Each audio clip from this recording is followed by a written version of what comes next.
ดินนำทางคนอยากเบิ่งสู่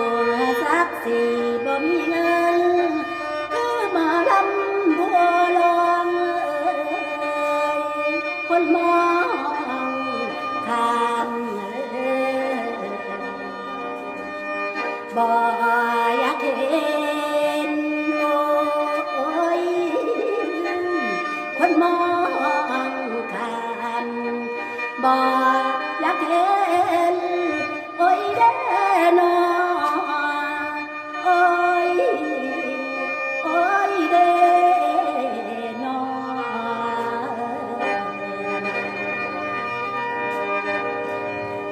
และมาแล้วแม่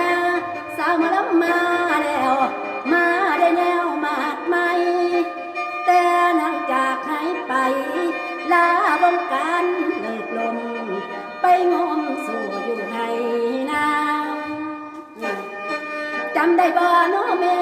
ป่ากลับมาไม่บ่ทันเด็กสาวหมอลำเปียกคือแนวน้ำเพชรเลือกขี้ต้มเอ้ยบ่ทันล้างแล้วคุณพ่อวาสนาเป็นคนสร้างผลงานขึ้นมาใหม่เพิ่นนั่นว่าเสียงของนางนี่ก็พอ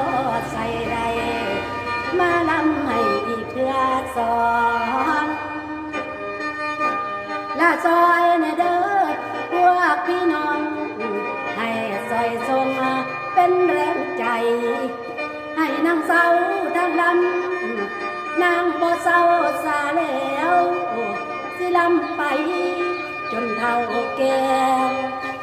หัวขาวคอยกะสิบ่ออกหัวงอกคอยกะสิบ่เศร้าคอยสิจากไม่เท่าเอ้ยมาลำให้พ่อแม่ฟังโอ้ยโอ้ยมาลำให้พ่อแม่ฟังบังลา